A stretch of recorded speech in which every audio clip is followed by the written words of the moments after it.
Hello everyone, কেমন আছেন? অনেকে ওয়ার্কআউট করে, কিন্তু ওয়ার্কআউটের সাথে সাথে আমাদের হেলদি লাইফস্টাইল লিড করতে গেলে কিছু হেলদি নিউট্রিশন কিন্তু খুব গুরুত্বপূর্ণ, এবং সেই সাথে বেশি গুরুত্বপূর্ণ আমাদের ডেটাকে আমরা কীভাবে স্টার্ট করছি, আমাদের সারা দিনটাকে আমরা কীভাবে শুরু করছি।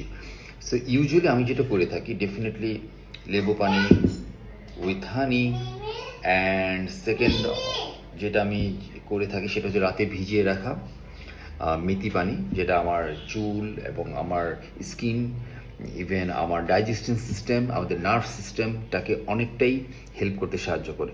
এবং ডেফিনেটলি ঘুম থেকে উঠে শাওয়ারটা কিন্তু খুব জরুরি, ঠান্ডা পানির শাওয়ারটা কিন্তু খুবই জরুরি আমাদের জন্য। এতে আমাদের বডিটাকে রিচার্জ একটা ভাব, চার্জিং একটা ভাব নিয়ে আসে। সো আমাদের জন্য কিন্তু খুবই গুরুত্বপূর্ণ। সো ওয়ার্কআউট করলেই হবে না, সেই সাথে আমাদের ডিসিপ্লিন, লাইফস্টাইলটা আমরা কীভাবে শুরু করছি, এবং আমাদের পরিবারের যে যারা আছে তাদেরকে কীভাবে আমরা অ্যাডভাইস করছি, এগুলো কিন্তু অনেক গুরুত্ব।